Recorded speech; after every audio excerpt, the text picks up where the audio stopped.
أولئك هم الصادقون।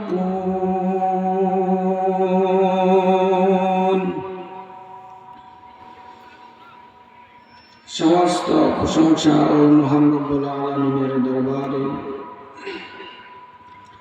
যেই মহান রব্বুল আলামিন আমাকে আপনাদেরকে মাগরিবের নামাজ আমাদের উপর দায়িত্ব ছিল, ফরজ নামাজ আদায় করার পর এখানে আসিয়া কিছু কথা বলবার এবং শুনবার তৌফিক দান করেছেন। এই মহান রব্বুল আলামিনের দরবারে লাখো কোটি শুকরিয়া আদায় করি। সকলে বলে আলহামদুলিল্লাহ। সম্মানিত হাজিরিন, আমি আপনাদের সামনে কোরআন কারীম থেকে একখানা আয়াত তেলাওয়াত করেছি। আল্লাহ রাব্বুল আলামিন যেন আমাকে আয়াতের উপর কিছু কথা বলবার তৌফিক দান করেন। সকলে বলি আমিন। তো আমরা তো দুনিয়ার বুকে সকলেই মুসলমান হয়েছি, মুসলমান হয়ে জন্মগ্রহণ করেছি, এটা তো আমাদের কপাল। তো মুসলমান হওয়ার পরও অনেক মুসলমান দেখা যায়, অনেক মুসলমান হওয়ার পরও আমরা হিন্দু, খ্রিস্টান, বৌদ্ধদের কৃষ্টি কালচার চলাফেরা করি। তো আমি আপনাদের সামনে যে বিষয় নিয়ে আলোচনা করব, আমার ইমানটা কেমন মজবুত, ইমান সম্পর্কে কিছু কথা বলার চেষ্টা করব ইনশাআল্লাহ। তো আমরা তো মুসলমান হয়েছি, কিন্তু আমাদের মনে করেন ইমানটা হলো সর্বদামি জিনিস। আমার আপনার যদি ইমান না থাকে, আমরা যদি নামাজ পড়ি, আমল করি, যাই করি না কেন, আমার আপনার যদি ইমান না থাকে তাহলে কোনো কাজ হবে না। যেমন একটা উদাহরণ দেওয়া যায়, আমার ইমান নাই কিন্তু আমি নামাজ পড়তেছি, নামাজ পড়তে পড়তে আমার কপালের মধ্যে এমন একটা দাগ বসাইছি, কালো দাগ বসাইছি, কিন্তু আমার আপনার যদি ইমান না থাকে তাহলে ওই কালো দাগ দিয়ে কোনো ফায়দা আসবে না। তো এইরকম আমি ইমানের কত গুরুত্ব, এই কথাটা বোঝানোর জন্য আপনাদেরকে আরো একটা উদাহরণ দেই। যেমন আগেকার জামানায় আমাদের পাখি শিকার করা হতো কিছু বন্দুক দ্বারা। আমরা অনেকে দেখছি, মুরব্বী যারা আছি আমরা অনেকেই দেখছি।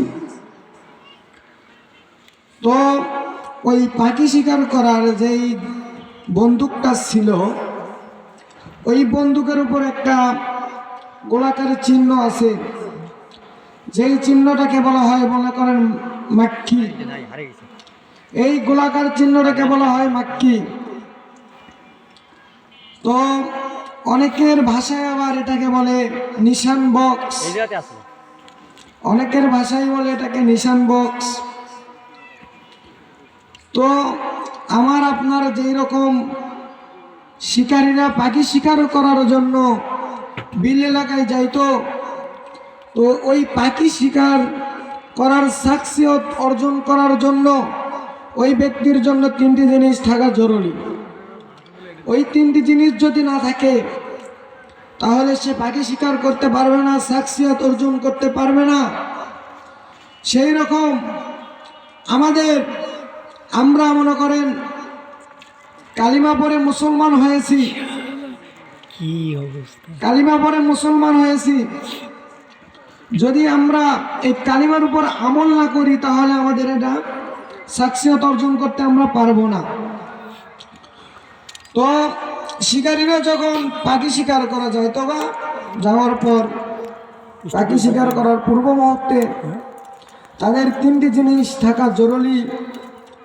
যেমন এক নম্বরে তাদের ওই মাক্ষিটা ঠিক রাখতে হবে, দুই নম্বরে তাদের চোখ নামক আক্ষি ঠিক থাকতে হবে, চোখ নামক আক্ষি যদি ঠিক না থাকে তাহলে আমরা যেই রকম পাখি শিকার করতে পারবো না।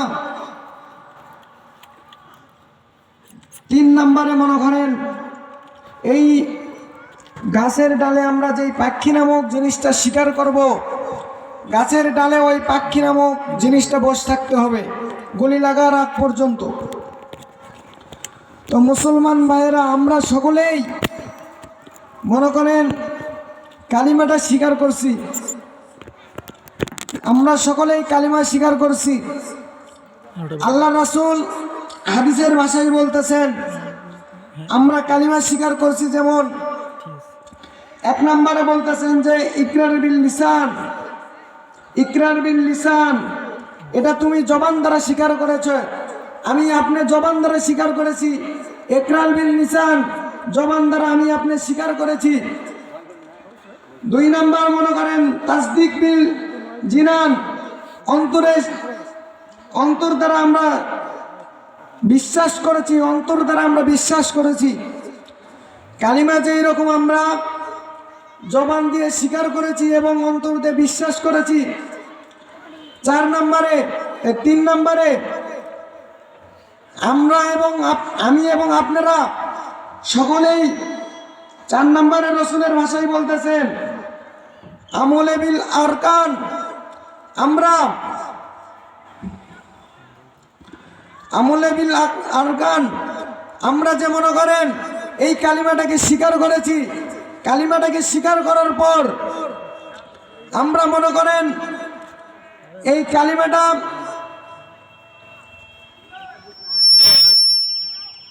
আমালে বিল আরকান, আমরা এটা হলো মৃত্যুর আগ পর্যন্ত, মৃত্যু পর্যন্ত আমরা তৌহিদের নিশানের সাথে অটলতার সাথে দাঁড়িয়ে হকের সাথে এবং বাতিলের কাছে আমরা কোনোদিন মাথা নত করি নাই। যেমন আমরা এই কালিমাটাকে স্বীকার করেছি, কিয়ামত পর্যন্ত আমি আপনি বাতিলের কাছে কোনোদিন মাথা নত করার জন্য নয়, আমরা কালিমাটাকে স্বীকার করেছি, বাতিলকে দেখাই দিব আমরা কালিমা স্বীকার করেছি। এই জন্য একটা আল্লাহ রাব্বুল আলামিন কোরআন ও কারিমের মধ্যে বলতেছেন ইন্নামাল মুমিনুনা আল্লাযীনা আমানু বিল্লাহি ওয়া রাসূলিহি সুম্মা লাম ইয়ারতাবু ওয়া জাহাদু বিআমওয়ালিহিম ওয়া আনফুসিহিম ফী সাবিলিল্লাহ উলাইকা হুমুস সাদিকুন। আল্লাহ রাব্বুল আলামিন ডাক দিয়ে বলতেছেন ওগো নবী, ইমানের দাবিতে সত্যবাদী কারা, ইমানের দাবিতে সত্যবাদী কারা?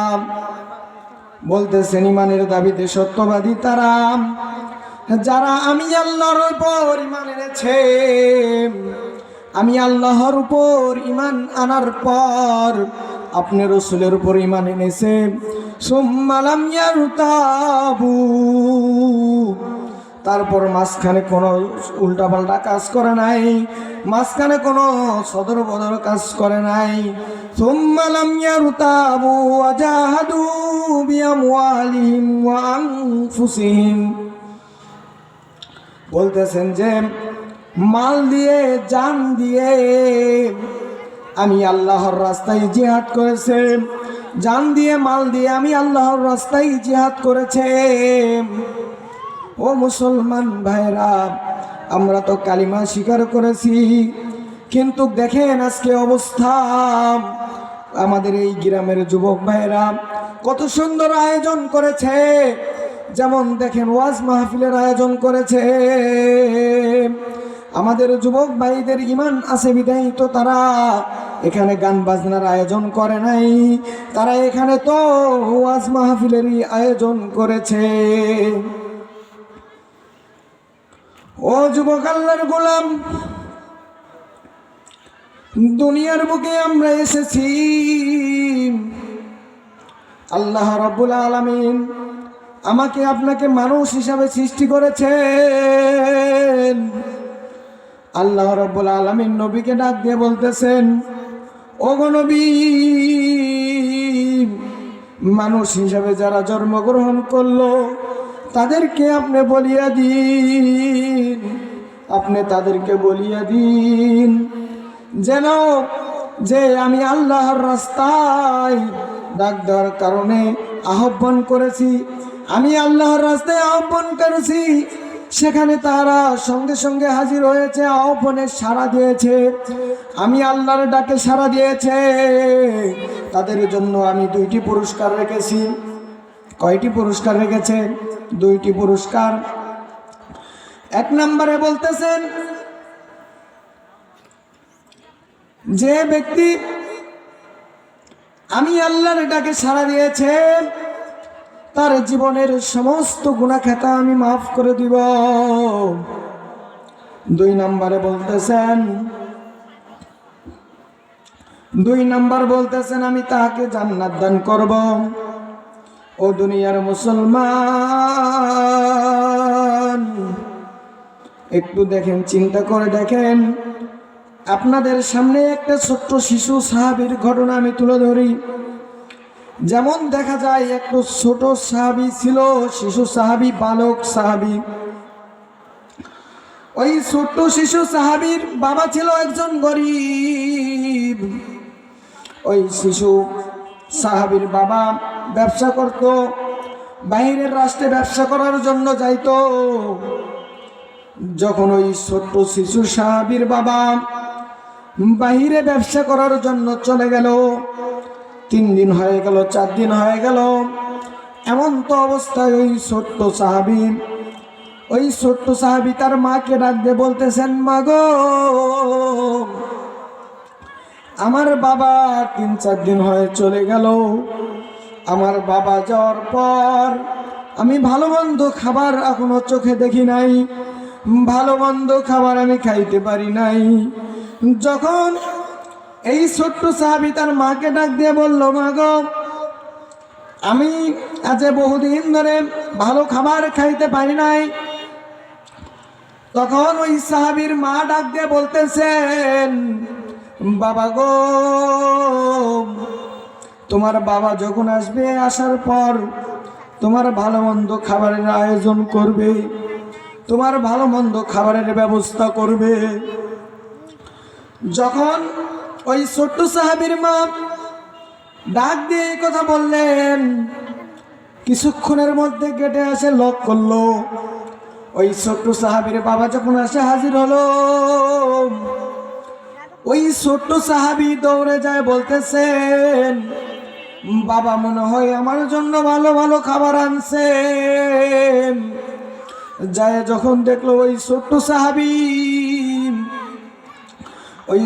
সাহাবী যখন গেটটা খুলে দিল, খুলে দেওয়ার পর দেখেন তার বাবা আসছেন।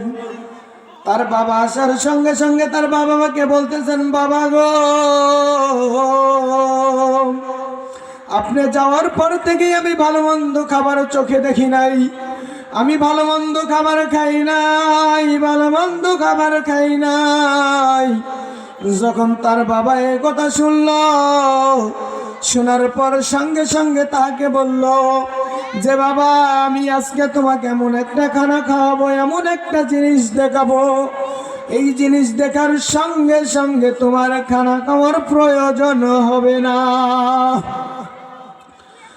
যখন ওই সাহাবীর বাবা তখন ওই সাহাবীকে এই কথা বলল, বলার পর ওই ছোট্ট সাহাবী ডাক দিয়ে এখন, বাবা গো,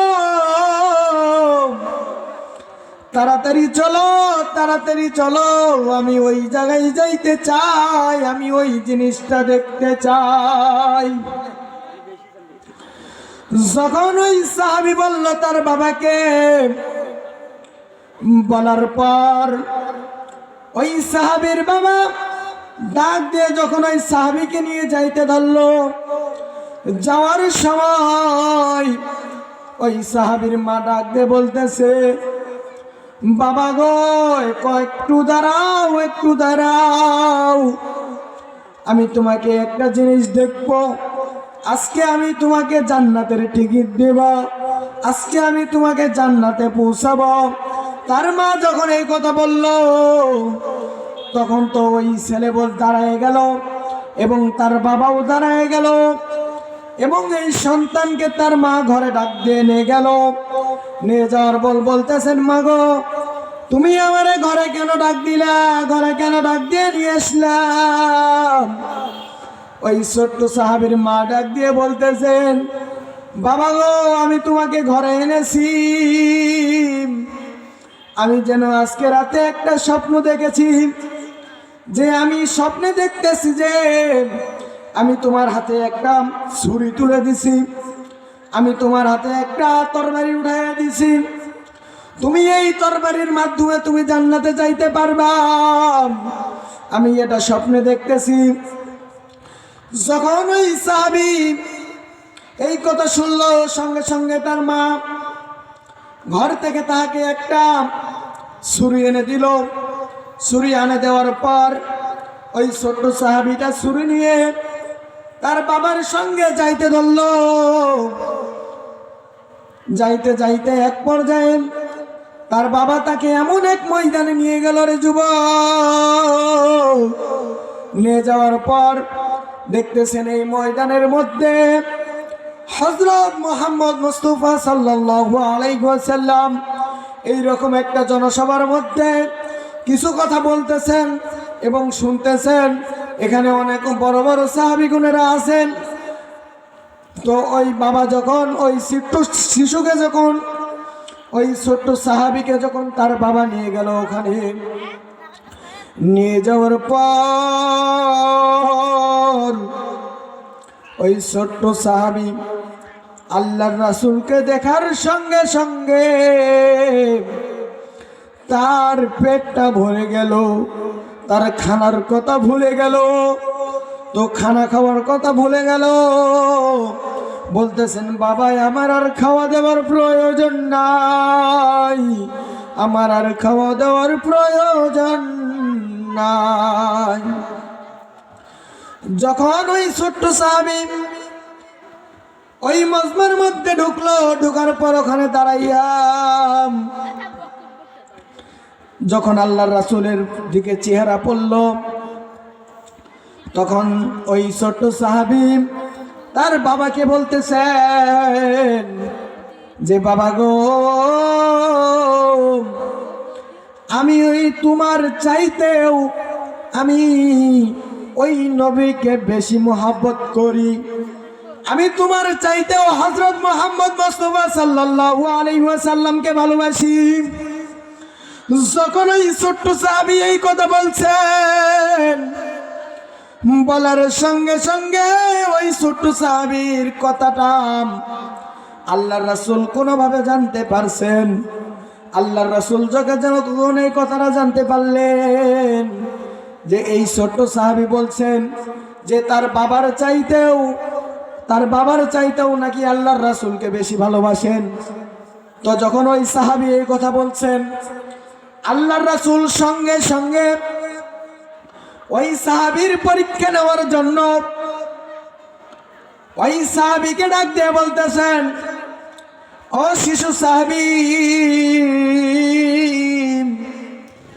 তুমি বলেছ তুমি তোমার বাবার চাইতেও আমাকে বেশি ভালোবাসো, তুমি তোমার বাবার চাইতেও আমাকে বেশি মহব্বত করো। এই কথা যখন বলছেন, এই কথা শোনার পর সঙ্গে সঙ্গে আল্লাহর রাসূল বলতেছে, তোমার মা যে তোমাকে ওই হাতে একটা ছুরি দিয়েছিল, তুমি এই ছুরিটা নিয়ে তৈয়ার হইয়া যাও, এই ছুরিটা নিয়ে তুমি দাঁড়াইয়া যাও। ওই ছোট্ট সাহাবীর বাবা ওই সাইডে দাঁড়াইছিল। যখন আল্লাহর রাসূল ওই শিশু সাহাবীকে ডাক দিয়ে বলতেছেন, ও সাহাবী রে, তুমি না আমাকে ভালোবাসো তোমার বাবার চাইতেও বেশি? তুমি যদি আমারে ভালোবাসো তাহলে যাও যাও, তোমার বাবা ওখানে দাঁড়ায় আছে, তোমার বাবাকে তুমি ওই তরবারি দিয়ে হত্যা করো। যখন আল্লাহর রাসূল ডাক দিয়ে বললেন, এ সাহাবী, তুমি যাও তোমার বাবাকে হত্যা করো, তখন তো তার বাবা মনে মনে বলতেছেন, যে আমার কপাল না কতই ভালো, আমার কপাল না যে কতই ভালো, আমার ঘরের মধ্যে এত মোহাব্বত করনেওয়ালা একজন সন্তান জন্মগ্রহণ করেছেন। ওই সাহাবী সঙ্গে সঙ্গে আল্লাহর রাসূলের কথা শোনার পর তার বাবাকে হত্যা করার জন্য তরবারি নিয়ে দৌড়ে চলে গেল। যখন গেল, যাওয়ার পর বলতেছেন, ওই সাহাবীর বাবার সামনে দাঁড়াইয়া এখন চিন্তা করতেছেন, আমি যদি হত্যা করি তাহলে বাবাকে হত্যা করব, আর যদি হত্যা না করি আমি আল্লাহর রাসূলকে তো মহব্বত করতেছি না। যেহেতু আমি বলেছি আমার বাবার চাইতেও আমি আল্লাহর রাসূলকে মহব্বত করি। এই কথা যখন এই সাহাবী বলছেন, তো ওই কথা শোনার পর আল্লাহ রাসূল যখন ওই কথা বলছেন যে যাও তোমার বাবাকে তুমি হত্যা করো, ওই ছোট্ট সাহাবী ওই তরবারিটা নিয়ে যখন তার বাবাকে হত্যা করার জন্য গেল রে যুবক, তখন আল্লাহ রাসূল ডাক দিয়ে বলতেছেন যে তুমি এইদিকে আসো, তুমি আমার বুকের সাথে বুক লাগাইয়া দাও। আমি বুঝে গেছি যে তুমি আমার চাইতেও, আমি বুঝে গেছি তুমি হলো তোমার বাবার চাইতেও আমাকে বেশি ভালোবাসো। আমি এটা বুঝে গেছি যে তুমি তোমার বাবার চাইতেও তুমি আমাকে বেশি ভালোবাসো। এই কথা যখন বলার পর আল্লাহ রাসূল ওই বালক সাহাবীকে, ওই ছোট্ট সাহাবীকে সঙ্গে সঙ্গে বুকের মধ্যে জড়ায় ধরছেন। তার বাবা আস্তে আস্তে করে ওই সাহাবীর কাছে আগে গেল। যাওয়ার পর ওই সাহাবীর বাবাকে আল্লাহ রাসূল বলতেছেন যে ও সাহাবীর বাবা, তুমি শোনো, আমার এই ছোট্ট সাহাবী যখন মারা যাবে, এই ছোট্ট সাহাবী যখন মারা যাবে, ওই ছোট্ট সাহাবীকে আমি নিজে দাফন করব, এই ছোট্ট সাহাবীর লাশকে আমি নিজে ধোয়াবো, এই ছোট্ট সাহাবীর আমি লাশকে নিজে ধোয়াবো, নিজে গোসল দেওয়াবো, তার জানাজার আমি নিজে করব। যখন তার বাবাকে এই কথা বললেন, আল্লাহ রাসূল সঙ্গে সঙ্গে কথা বলার পর ওই সাহাবীর বাবা আল্লাহর কাছে দোয়া করতেছেন যে আল্লাহ, আপনি এই দোয়াটা কোন দিন কবুল করবেন? আমার সন্তানের কবরে আল্লাহ রাসূল মাটি দিবে, আমার সন্তানকে আল্লাহর রাসূল গোসল দেওয়াবে। ওই সাহাবীর বাবা যখন এই কথা বলছেন, আল্লাহ রাব্বুল আলামিনকে বলতেছেন যে আল্লাহর কাছে দোয়া করতেছেন আর বলতেছেন যে আল্লাহ, আল্লাহ রাসূলের দোয়াটা আপনি সঙ্গে সঙ্গে কবুল করে নেন। আল্লাহ রাসূলের এই কথা কোন দিন হবে? যখন এই কথা বলতেছেন, আল্লাহ রাসূল বলার পর যখন ওই ছোট্ট সাহাবীকে আর তার বাবাকে বিদায় দিল, বিদায় দেওয়ার পর ওই ছোট্ট সাহাবী এবং তার বাবা বাসায় ফিরে গেল। বাসায় ফিরে যাওয়ার পর দুই একদিন পর ওই ছোট্ট সাহাবীর গায়ে এত পরিমাণের জ্বর আসলো, এত পরিমাণের জ্বর আসলো, তখন তো তার বাবা বলতেছে মনে হয় আল্লাহ রাসূলের ওই দোয়াটা আল্লাহ কবুল করেছেন। যে ওই সাহাবীর বাবা বলতেছেন আমার সন্তানের হায়াত আর নাই, আমার সন্তানের হায়াত আর তো নাই, তারপরও তো বাবা আর মা তো কষ্ট করতেছে, আর তার মাথায় ভিজা কাপড় দিয়ে মুছ করে দিতেছেন যে আমার সন্তানের জ্বরে গা পুড়ে যাচ্ছে। এমন অবস্থায় তার বাবা মাকে ডাকলো। ওই সন্তান ডাকার পর ওই সন্তান তার বাবা মার কাছে দুইজনকে বসানোর পর দুইজনকের কাছে একটা ওয়াদা করলো যে বাবার আম্মু তোমরা শোনো শোনো, আমি যদি রাত্রে মারা যাই তোমরা আমার কাছে ওয়াদা করো আমার আল্লাহর রাসূলকে তোমরা খবর দিবে না। যখন ওই ছোট্ট সাহাবী ওই কথা বলছেন, বলার সঙ্গে সঙ্গে ওয়াদা গ্রহণ করছেন তার বাবা আর তার মা। ওয়াদা গ্রহণ করার পর কিছুক্ষণের মধ্যে ওই সাহাবী ইন্তিকাল করেন। ওই ছোট্ট সাহাবী ইন্তিকাল করার পর তো তার বাবা দাফন কাফন করে মাটি দেয়। আল্লাহর রাসূলকে খবর দেয় নাই, আল্লাহর রাসূলকে খবর দেয় নাই। আরেক সাহাবী যখন জানতে পারলো যে ওই বালক সাহাবীর মৃত্যু হয়েছে এবং তার কবর দেওয়া হয়েছে, সঙ্গে সঙ্গে আল্লাহর রাসূলকে যায় খবর দিয়ে দিয়েছেন যে আপনার ওই প্রেমিক সাহাবী দুনিয়ার বুকে আর নাই, দুনিয়ার বুকে আর নাই। এই কথা যখন বলছেন, বলার সঙ্গে সঙ্গে আল্লাহর রাসূল চোখের পানি ছেড়ে দিয়ে বলতেছেন যে চলো চলো আমরা তার বাবার কাছে যাই। এই সাহাবীদেরকে সঙ্গে সঙ্গে নিয়ে ওই ছোট্ট শিশু সাহাবীর বাড়িতে আসলেন। আসার পর তার বাবাকে জিজ্ঞেস করলেন যে ও সাহাবীর বাবা। যখন ওই সাহাবীর বাবাকে জিজ্ঞেস করছেন, ও সাহাবীর বাবা, আমি যে তোমাকে বলছিলাম যে যখন ওই আল্লাহর আমার ওই প্রেমিক মারা যাবে তোমরা সঙ্গে সঙ্গে আমাকে জানাবেন, আমরা তার জানাজার করব, আমি তার জানাজার করব, দাফন কাফন করব। এই কথা যখন বলছেন ওই সাহাবীর বাবা উত্তরে বলছেন যে ইয়া রাসূলুল্লাহ, ইয়া হাবিবাল্লাহ, আমরা তো আগে জানতাম না যে আপনাকেই এই পরিমাণের মোহাব্বত করতো আমার এই শিশু বাচ্চাটি।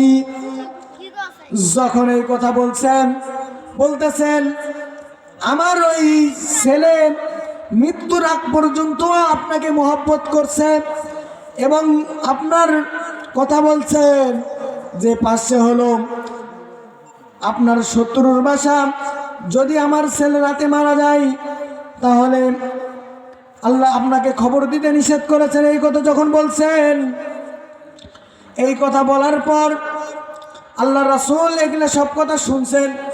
শোনার পর সঙ্গে সঙ্গে তার কবরে যায় দোয়া ধরছেন এবং বলতেছেন ইয়া রব্বুল আলামিন, ইয়া আল্লাহ, আমার এই সাহাবী মৃত্যুর আগ পর্যন্ত আমাকে মুহাব্বত করছে, হায় আল্লাহ তাকে আপনি জান্নাতে ফেরদাউস দান করেন, তার দুনিয়ার বুকে তাকে জান্নাতের টিকিট দেন। সঙ্গে সঙ্গে যখন আল্লাহর রাসূল এই দোয়া করছে, আল্লাহ রাব্বুল আলামিন তার দোয়াটা কবুল করে নিছেন। তো সময় সংক্ষিপ্তর কারণে পুরোটা শেষ করতে পারলাম না। ও আখিরু দাওয়ানা আলহামদুলিল্লাহি রাব্বিল আলামিন।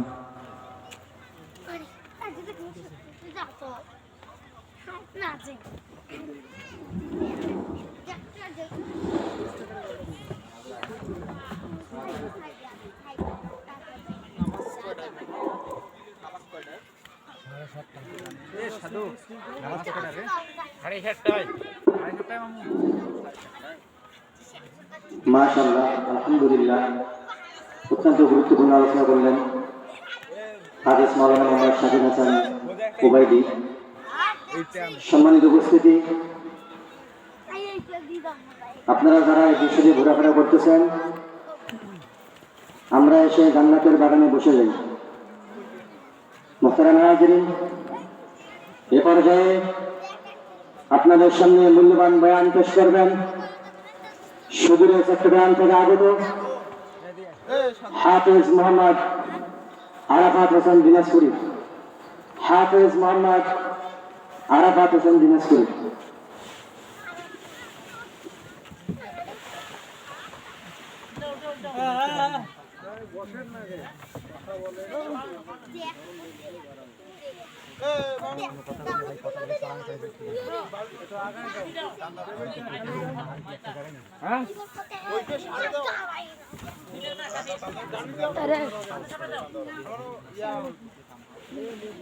আর বেশি চাপা যাবে না। আরে পশ্চিম বাগানে টান দেওয়ার